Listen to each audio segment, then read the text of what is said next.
అందరికీ నమస్తే. జీహెచ్ఎంసీలో చుట్టుపక్కల ఉన్న మున్సిపాలిటీలంతా విలీనం. చాలా స్పీడ్‌గా పనులైతున్నాయి.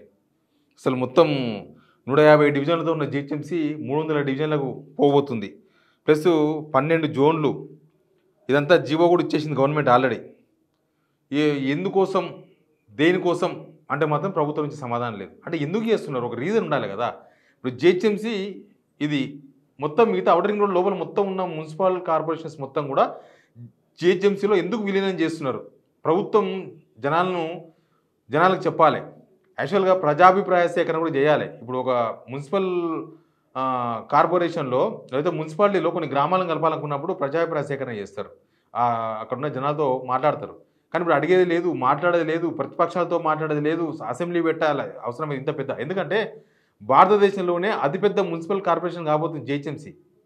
అసలు 300 మంది కార్పొరేటర్లు ఉంటే అది ఏమైతుందో కూడా నేను చెప్తా. అసలు ఏంది? రాజకీయాల కోసం చేస్తున్నారా? ఇప్పుడు పెద్ద అనుమానం. ఎందుకంటే వీళ్ళ దగ్గర స్పెసిఫిక్ రీజన్ లేదు. అందరూ వ్యతిరేకిస్తున్నారు. ఎందుకు ఈ కలవడం ఎందుకు? ఈ జోన్లు ఏంది? అక్కడ తీసుకుపోయి చార్మినార్లో కలపడం ఏంది? మమ్మల్ని తీసుకుపోయి లేదా వాళ్ళని తీసుకొచ్చి ఇక్కడ కలపడం ఏంది? అసలు ఏమైతుంది? ఓ పెద్ద కన్ఫ్యూజన్ క్రియేట్ చేసింది గవర్నమెంట్. దాని మీద క్లారిటీ ఇచ్చే ప్రయత్నం చేస్తలేదు.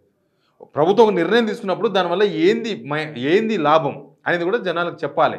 జనాల అభిప్రాయాలు తీసుకోరు, కనీసం జనాలకు చెప్పరు. ఇదో పెద్ద కన్ఫ్యూజన్ మామలా అయిపోయింది. అసలు ఏం జరుగుతుంది దీనిపైన? దీనిలో ఉన్న పాలిటిక్స్ ఏందనేది చాలా ఇంపార్టెంట్. పొలిటికల్ లబ్ధి కోసం, రాజకీయ లబ్ధి కోసం కాంగ్రెస్ ఈ నిర్ణయం తీసుకున్నదా అనేది ఒక పెద్ద అనుమానం. ఏంటి రాజకీయ లబ్ధి అనేది ఈ వీడియోలో చెప్తా నేను.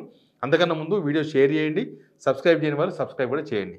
సరే, ఇప్పుడు హైదరాబాద్ జీహెచ్ఎంసీ 150 డివిజన్లు. ఇప్పుడు 300 డివిజన్లకు ఆల్రెడీ జీవో కూడా తీసేసింది గవర్నమెంట్. 300 మంది కార్పొరేటర్ అవుతారు జీహెచ్ఎంసీలో. అది అయిపోయినాక ఏమైతే తెలుసా? జీహెచ్ఎంసీ స్వరూపం ఎట్లుంటుందంటే ఈ ఎమ్మెల్యేలకు వాల్యూ ఉండదు. గ్రేటర్ హైదరాబాద్లో ఉండే ఎమ్మెల్యేలకు వాల్యూ ఉండదు. ఎందుకంటే వాళ్ళే ఒక పెద్ద బలం. 300 మంది ఉంటారు వాళ్ళు మొత్తం. తర్వాత మేయర్ ఒకరు ఉంటారు కదా. జీహెచ్ఎంసీ మొత్తానికి ఒక మేయర్ ఉంటారు. డివిజన్లు ఎన్నున్నా, మిగతా జోన్లు ఎన్నున్నా మేయర్ ఒకరు ఉంటారు. ఆ మేయర్ సీఎం కన్నా ఎక్కువ ఉంటారు. ఆ మేయర్ సీఎం కన్నా ఎక్కువ బలంతో ఉంటారు వాళ్ళు. సీఎం దగ్గర ఎంతమంది ఉంటారు? ఎమ్మెల్యేలు 119. రేపు ఒకవేళ పెరిగితే ఇంకొక 34 పెరిగితే 151 వస్తుందా? 151 దాకా చేరుతాం. కానీ 300 మంది కార్పొరేటర్స్ మొత్తం వాళ్ళ చేతుల్లో ఉంటుంది రాజకీయం అంతా కూడా. మేయర్ ఒక తెలంగాణకు సీఎం ఎవరంటే సీఎం కాదు, మేయరే సీఎం లాగా కనిపిస్తుంది. ఎందుకంటే గ్రేటర్ హైదరాబాద్లో 300 మంది కార్పొరేటర్స్ ఉంటారు మొత్తం. సరే, అదంతా దాని స్వరూపం చెప్తున్నాను నేను. స్వరూపం గురించి కాకుండా మనం మాట్లాడితే అసలు ఈ ప్రభుత్వం ఇచ్చిన జీవో 266 విడుదల చేసింది. ఏమని? ఈ 300 డివిజన్లతో 150 డివిజన్లది 27 యూఎల్బీస్ కలిసిన తర్వాత 300 డివిజన్లకు పెంచుతూ ఈ జీవో ఇచ్చింది. కానీ అసలు ఎందుకు అని చాలామంది జనం అడుగుతున్నారు. జీహెచ్ఎంసీలో ఎందుకు కలిపేందో చెప్పేందుకు చెప్పాలని అడుగుతున్నారు జనం. శివారు ప్రాంతాల ప్రజలు ఏంటి జీహెచ్ఎంసీలో ఎందుకు విలీనం చేస్తున్నారు? ఏంటి, మాకేంటి లాభం? మాకు ఎందుకు అసలు ప్రభుత్వం ఈ నిర్ణయం ఎందుకు తీసుకున్నది అనేది ఒక పెద్ద క్వశ్చన్. ఆ క్వశ్చన్ అట్లే ఉంది. దీని వెనుక ఒక పెద్ద పొలిటికల్ రీజన్ కనిపిస్తుంది. కాంగ్రెస్ ఎంసీహెచ్ ఉన్నప్పటి నుంచి కూడా తగినన్ని సీట్లు రాలే. ఫస్ట్ మనకు ఎంసీహెచ్లో 2002 సీట్లు చూద్దాం. 2022లో మున్సిపల్ కార్పొరేషన్ ఆఫ్ హైదరాబాద్లో 99 వార్డులు ఉంటే అప్పుడు 19 సీట్లు వచ్చినాయి. 19 సీట్లు మాత్రమే కాంగ్రెస్కి వచ్చినాయి. మిగతా అన్నీ కూడా ఎంఐఎం. అప్పుడు ఎంఐఎం 34 వచ్చినాయి. తెలుగుదేశం పార్టీకి 22 వచ్చినాయి. భారతీయ జనతా పార్టీకి 18 వచ్చినాయి. అప్పుడు టీఆర్ఎస్కి 2 వచ్చినాయి. 2002 నాకు తెలిసి వాళ్ళు ఫస్ట్ ఎలక్షన్ పోటీ చేసింది. ఇట్లా కాంగ్రెస్ జీహెచ్ఎంసీలో అట్లా పోయింది. అంటే వీళ్ళు డిస్టర్బ్ చేసే ప్రయత్నం చేస్తున్నారు. 2002 హిస్టరీ మీకు చెప్పినా, ఆ తర్వాత హిస్టరీ కూడా నా దగ్గర ఉంది.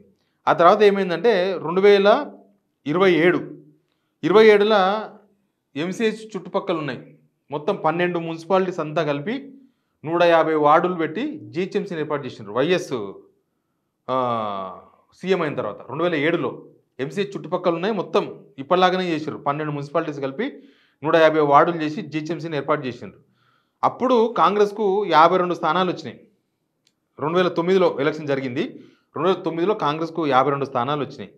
తర్వాత జీహెచ్ఎంసీ మళ్ళీ తర్వాత జరిగిన జీహెచ్ఎంసీ ఎన్నికల్లా 2016లో 2020లో కేవలం 2 సీట్లు వచ్చినాయి. ఇప్పుడు ఏంది? హైదరాబాద్లో కాంగ్రెస్కు పట్టు లేదు. కాంగ్రెసు జనరల్ ఎలక్షన్స్లో కాంగ్రెస్కి ఒక సీటు కూడా రాలేదు మీకు తెలుసు. బై ఎలక్షన్స్లో cantonment by election, Jubilee Hills by election. Cantonment ఏమో సీరియస్గా తీసుకోలే ఎవరు కూడా, ఎందుకంటే అప్పుడు అంతా లోక్సభ మీద కాన్సన్ట్రేషన్ ఉన్నది. బీజేపీ సపోర్ట్తోనే కొట్టింది అక్కడ కూడా. ఆ చర్చ ఉంది. బీజేపీ అభ్యర్థి మొన్నటిదాకా అసెంబ్లీ ఎలక్షన్స్లో బీజేపీ అభ్యర్థి ఓడిపోయి అదే బీజేపీ అభ్యర్థి వచ్చి కాంగ్రెస్ అభ్యర్థి అయ్యాడు కంటోన్మెంట్లో ఇప్పుడున్న ఎమ్మెల్యే. తర్వాత శ్రీ గణేష్. తర్వాత జూబ్లీహిల్స్లో ఎట్లా గెలిచిర్రు ఏం కథ అనేది మీకు అందరికి తెలుసు. ఒక్క కాన్స్టిట్యున్సీ సర్వశక్తులు వడ్డీ, చీరలు పంచి, మందు పంచి, పైసలు పంచి, ఎలక్షన్ కమిషన్, పోలీసులు, బీజేపీ ఇంకంత రకరకాల వ్యవహారాలంతా కలిసి జూబ్లీహిల్స్లో గెలిచారు. కానీ ఇప్పుడు కూడా నమ్మకం లేదు వీళ్ళకు. జిహెచ్ఎంసీ ఎలక్షన్ వస్తే మొత్తం ఓడిపోతారు వీళ్ళు. ఇలా కార్పొరేషన్ ఎన్ని గెలుస్తారో తెలియదు. కాబట్టి దీన్ని మొత్తం డిస్టర్బ్ చేయాలి. డిస్టర్బ్ చేసి మొత్తం డిస్టర్బెన్స్ చేయాలన్నమాట. అంటే వీళ్ళ ఫెయిల్యూర్స్ మీద చర్చ జరగకుండా ఏదో పెద్ద ఏదో జరుగుతుంది అనే చర్చ జరగాలనేది బహుశా వీళ్ళ ఉద్దేశం ఉండొచ్చు. ఇప్పుడు 2053 చదరపు కిలోమీటర్ల విస్తరిస్తారంట ఇప్పుడు ఇదంతా విస్తరించిన తర్వాత. ఇక ఇట్లా కార్పొరేషన్ ఎలక్షన్ జరిగిన ప్రతిసారి దెబ్బ పడుతూనే ఉంది. కాబట్టి ఈసారి ఆ దెబ్బ పడకుండా ఉండాలనే ఉద్దేశం ఉండొచ్చు. రాజకీయ వ్యూహమనానో కుట్రానానో తెలియదు. అంటే రాజకీయ ప్రత్యర్థుల మీద వాడితేనేమో వ్యూహం అంటాం, జనాల మీద వాడితే కుట్ర అంటాం సింపుల్గా. ఇది జనాల మీద అస్త్రంగా వాడుతున్నారు కదా, కాబట్టి ఇది ఒక కుట్ర. రాజకీయ లబ్ధి కోసం కాంగ్రెస్ చేస్తున్న ప్రయత్నం ఏమో. ఇంకా దీని వెనుక ఫైనాన్షియల్ ఆర్థిక లాభాలు ఇవన్నీ చాలా చాలా ఉండొచ్చు. ల్యాండ్స్, ఆర్థిక లాభాలు, వాళ్ళ బంధువులు, రకరకాల వ్యవహారాలు ఏమైనా ఉండొచ్చు కాక. కానీ రాజకీయంగా చూసినప్పుడు మాత్రం ఇది జనాలకి ఏమొస్తుంది అనే విషయం కూడా ఇంపార్టెంటు. కానీ రాజకీయంగా లబ్ధి పొందే ప్రయత్నం భాగంగా బహుశా కలుపుతున్నారేమో అనిపిస్తుంది. లేకపోతే వాళ్ళు చెప్పాలి. ఓవేళ ఈ వాదన తప్పైతే చాలామంది అనుకుంటున్నారు ఈ మాట, నువ్వు రాజకీయంగా అంత డిస్టర్బెన్స్ చేసి జిహెచ్ఎంసీ పట్టు సాధించేందుకు ప్రయత్నం చేస్తున్నారేమో అని. ఇది కాదు అనుకుంటే జిహెచ్ఎంసీని ఇట్లా విలీనం చేయడం, ఒక పెద్ద జిహెచ్ఎంసీని ఏర్పాటు చేస్తున్నప్పుడు ఎందుకో జనాలకు చెప్పాల్సిన బాధ్యత కూడా ఈ ప్రభుత్వం ఉంది. ఎందుకో ప్రభుత్వానికన్నా క్లారిటీ ఉందా అనేది ఒక పెద్ద క్వశ్చన్. అసలు సమాధానం లేకనే చెప్తలేరా? ఉంటే చెప్పేవాళ్ళు కదా. ఇప్పుడు మన చిన్న తెలంగాణ రాష్ట్రం ఎందుకు తెచ్చుకున్నాం? పరిపాలనా సౌలభ్యం కోసం. చిన్న జిల్లాలు ఎందుకు వేసుకున్నాం? పరిపాలనా సౌలభ్యం కోసం. చిన్న మండలాలు ఎందుకు వేసుకున్నాం? పరిపాలనా సౌలభ్యం కోసం. చిన్న కుటుంబం చింతలేని కుటుంబం అంటాం కదా, ఆ టైప్. చిన్న ప్రాంతం అయితే ఇప్పుడు చిన్న జిల్లాలు అయిన తర్వాత కలెక్టర్లు చక్కగా ఊరిపోతున్నాడు. పెద్ద జిల్లాలన్నాక కలెక్టర్ ఊర్లను కనిపిస్తున్నాయి మనకు. అంటే పరిపాలన గ్రామాల చెంత చేరింది, ప్రజల చెంతకు వచ్చింది. మరి మన ప్రక్రియ అంతా కూడా చిన్న ఏరియాలు, చిన్న పరిపాలన కేంద్రాలు ఏర్పాటు చేసుకుంటున్న టైంలో చిన్నదాన్ని పెద్ద ప్రాంతంగా మారుస్తున్నారంటే దీని వెనుక ఏముండొచ్చు? జిహెచ్ఎంసీల పరిపాలన ఎట్లుందో మనకు తెలుసు.